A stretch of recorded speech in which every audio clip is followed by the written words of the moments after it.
Terima kasih Anda masih bersama kami. Kita masih membahas Skip Challenge. Tadi kalau ada yang kita putar, ada paket berita itu jangan ditiru sama sekali. Ya, betul. Karena itu sangat berbahaya karena dampak jangka panjang, jangka pendek sampai dengan kematian ya, Wik. Ya. Seperti Dokter Eni katakan tadi. Tadi sudah disampaikan oleh Dokter Eni bahwa memang kalau 5 menit bisa menyebabkan si anak yang melakukan Skip Challenge ini bisa meninggal dunia. Jika tekanannya dilakukan secara berlebihan gitu ya, ini bisa menyebabkan keretakan tulang dada, apalagi dampak-dampaknya yang bisa ditimbulkan. Jadi kalau dengan Skip Challenge yang trauma langsung istilahnya ya, trauma langsung dengan penekanan dada tadi bisa dilihat misalnya sebagai contoh kan kadang anak itu lebih dari 1 orang bahkan 3-4 orang menekan dadanya, itu bisa menyebabkan fraktur tulang dada. Tulang iganya atau patah bisa patah tulang iga. Dan yang paling menakutkan itu ketika misalnya tekannya sebelah kiri itu bisa mengenai jantung, di situ ada refleks vagal jantung. Saraf vagal jantung itu bisa menyebabkan henti jantung. Henti jantung. Karena tadi kalau kita lihat dari beberapa contohnya ya tidak memperdulikan ditekannya di mana gitu. Yang penting korbannya harus pingsan aja. Mereka nggak tahu jantungnya di mana kan. Pokoknya dada aja ditekankan gitu. Nah dampak lainnya karena dia sudah pingsan kan seringkali jatuhnya kan kita nggak tahu arahnya kemana. Iya betul. Seperti kejadian yang belum ada di Indonesia, mudah-mudahan jangan ada gitu ya. Ketika dia kejadian misalnya jatuh ke depan, kena gelas, kacanya pecah, kena lehernya, itu bisa melukai juga ya. Gitu. Atau misalnya kepala yang terbentur bisa menyebabkan stroke juga. Dok, apa yang bisa dilakukan misalnya nih kalau terjadi gitu Skip Challenge, kemudian si korbannya jatuh pingsan untuk membuat dia siuman lagi? Ya memang justru anak-anak tuh kan sensasinya di sana gitu. Jadi dengan dia pingsan itu teman-teman biasa juga cepat-cepat tepuk-tepuk pipinya gitu atau dikasih dikasih minyak balsem mungkin. Balsem supaya dia bangun. Tapi begitu anaknya bangun tuh sebenarnya hore bisa bangun lagi. Nah, sensasi itu pengen diulang lagi. Ini yang kita khawatirkan karena anak itu kan dia merasa ini satu ya challenge, tantangan gitu ya. Satu tantangan yang mereka rasakan sempat hilang terus bisa bangun lagi, besok-besok pengen coba lagi, sempat hilang kesadaran gitu ya. Mbak Ratih, ini kan mungkin akan tersebar, memang tersebarnya melalui media sosial yang sangat masif, anak-anak remaja, SMP, SMA, bahkan SD yang kelas 6, kelas 5 udah megang gadget gitu ya, udah bisa browsing internet di handphone gitu. Orang tua harus mengikuti tren juga biar lebih kekinian, biar kekinian juga nggak ketinggalan gitu. Mengetahui. Jadi sebenarnya kalau ketika orang tua memiliki anak yang masuk kepada usia prapubertas aja, mulai usia 8-9 tahun tuh anak-anak biasanya memang belum boleh pegang handphone sendiri kan. Nah, ketika dia sudah diberikan handphone, orang tua perlu lebih aware. Artinya bukan hanya mengikuti tren, tapi juga orang tua mendampingi ketika mereka menggunakan gadgetnya. Orang tua mesti tahu nih anak lihat apa aja sih, search apa aja, nonton apa aja, dan kemudian nanti diajak diskusi. Apa yang pingin kamu tahu dari apa yang kamu tonton, seperti itu. Dan benar tadi kata Mbak Dora bilang bahwa orang tua harus mengikuti trennya. Jangan sampai nanti malah oh ada ini ya, kok mama nggak tahu gitu. Jadi jadi tren lebih betul. Artinya memang harus jadi perhatian, tapi memang bukan menjadi sebuah ketakutan massal ya. Nanti jadi anaknya dicurigai, malah jadi hubungan antara orang tua sama anak nggak oke. Tapi ada keterbukaan. Artinya kalau ada sesuatu yang terjadi di sekolah, diskusi dengan anak, dan ketika misalnya anaknya cerita, "Mah, tadi di sekolahku ada temen yang ngelakuin Skip Challenge." Nah, kita dengerin dulu cerita anak kita sampai di mana, baru kita melakukan edukasi. Berarti kalau orang tua yang memiliki anak tertutup gitu, jarang curhat, sulit untuk berkomunikasi, apa yang bisa dilakukan? Yang bisa dilakukan memang bukan dimulai dari pertanyaan apa yang terjadi di sekolah, tapi lebih ke kita kulik dulu perasaan dia seperti apa, terus mungkin kita mulai dari sesuatu yang sederhana sampai akhirnya dia nyaman untuk bercerita. Atau misalnya kita ambil kasus-kasus yang lagi terjadi, atau misalnya kita lagi nonton TV terus ada berita. Nah, itu mulai dari situ tuh diskusi, tanpa langsung menyudutkan di sekolah kamu seperti itu nggak. Nah, nanti kalau tiba-tiba dia cerita, kemarin kayaknya ada deh yang melakukan. Nah, baru dari situ kita coba buat memberikan edukasi.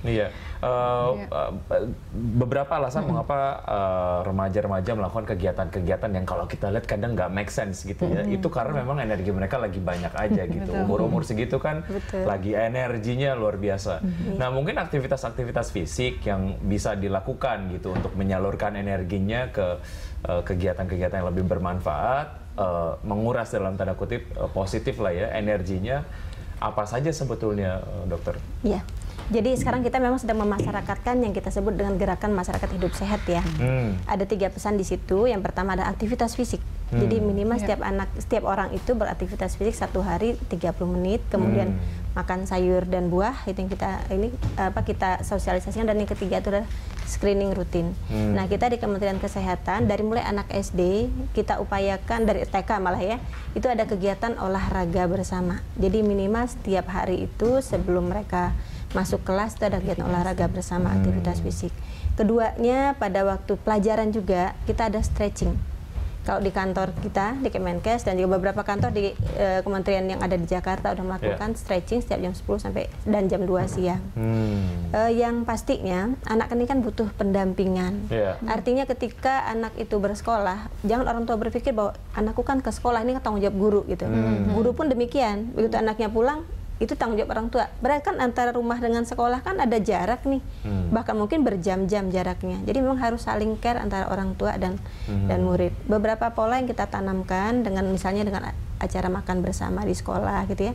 Selain pendidikan tadi agar makan sayur dan buah, juga itu ada komunikasi yang bagus antara guru dan muridnya. Jadi ketika ada masalah mereka bisa saling terbuka. Demikian juga orang tua. Seperti tadi pertanyaan buat Mbak Ratih, misalnya anaknya pendiam gimana gitu ya. Orang tua pun juga ke anak-anak jangan hanya tanya PR gitu, jangan tanya nilaimu berapa gitu, tapi ya sekali-sekali masuklah ke kamarnya anak, sama-sama dibuka bukunya, dipelajari, atau sekali waktu ya sembunyi-sembunyi kita perlu tahu juga ya, anakku ada apa disimpan di dalam kamarnya gitu, dalam tasnya gitu ya Mbak Ratih ya.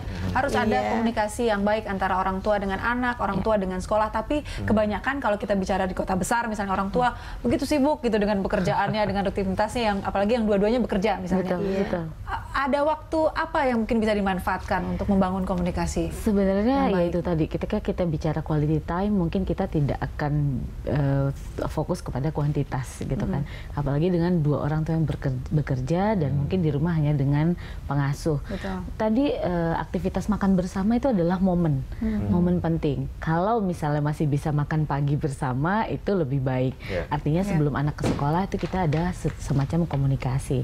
Atau misalnya pada saat mereka sudah kembali dari sekolah, orang tua sedang di kantor, bisa komunikasi via telepon seperti itu. Dan ketika malam, ketika sampai di rumah bisa ada komunikasi.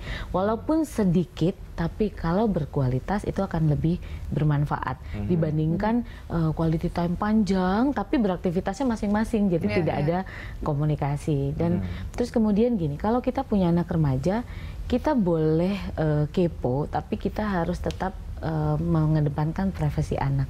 Artinya kita perlu ada deal-dealan nih. Misalnya, Mah aku butuh handphone. Oke, kamu boleh punya handphone, tapi ada beberapa rules ya, term and condition yang perlu dia sepakati nih. Nah, ikuti. Nah, kalau misalnya kalau kamu punya media sosial, Mama perlu tahu media sosial kamu apa. Misalnya temenan di situ gitu ya. Misalnya, Mama jangan temenan sama aku deh di media sosial. Aku malu sama teman-teman. Oke, Mama nggak akan temenan in real account misalnya. Tapi Mama pakai nama lain ya. Tapi anak harus tahu bahwa itu adalah ibunya. Jangan kita bikin fake account tapi anaknya nggak tahu. Nah, itu bisa memecah trust anak tuh. Karena rasanya kok ya dimata-matai gitu ya. Once dia tahu, ini kayaknya Mama deh nih gitu. Udah deh langsung anak jadi tertutup gitu. Nah, itu yang jadi tantangan orang tua. Perlu satu komunitas, satu desa bahkan karena istilahnya gitu untuk membesarkan seorang anak gitu ya. Perlu ada peran dari sekolah, kemudian orang tua sudah pasti, masyarakat sekitar. Karena tadi kalau kita lihat dari tayangan tadi, skip challenge-nya dilakukan di masjid. Di tempat yang ibadah ya. Berpikir aman sih, anak ngaji melakukan hal positif padahal ada kegiatan seperti tadi gitu. Mungkin kolaborasi itu ya, kolaborasi komunitas lah yang memang diperlukan. Jadi memang kontrol itu harus lingkungan, bukan hanya orang tua ya. Kalau dengan sekolah benar tadi menurut dokter Eni bahwa ketika anak pulang sekolah guru nggak boleh langsung lepas tangan, minimal guru bisa terus berkomunikasi. Makanya di sekolah itu ada namanya bukom, buku komunikasi, sehingga orang tua juga tahu apa sih yang terjadi dengan anaknya di sekolah. Begitu juga kalau orang tua punya sesuatu yang ingin disampaikan di rumah, orang tua bisa menuliskan di bukom. Nah kalau tadi terjadi di tempat-tempat yang menurut orang tua kegiatannya cukup positif, kok ada ya kesempatan anak, berarti kan kontrol dari lingkungan tadi lemah. Nah, sehingga anak tuh mungkin lagi nunggu giliran ngaji, yang murid ngajinya banyak gitu kan, sehingga dia bisa ngapain, dia bisa melakukan hal-hal yang tidak baik gitu ya. Orang dewasa harus berbanding ya ketika memegang anak itu 1 banding berapa, seperti itu harus difikirkan juga. Baik, oke, kita masih ada beberapa segmen, kita akan lanjutkan dulu saja dan tetap di Lunch Talk.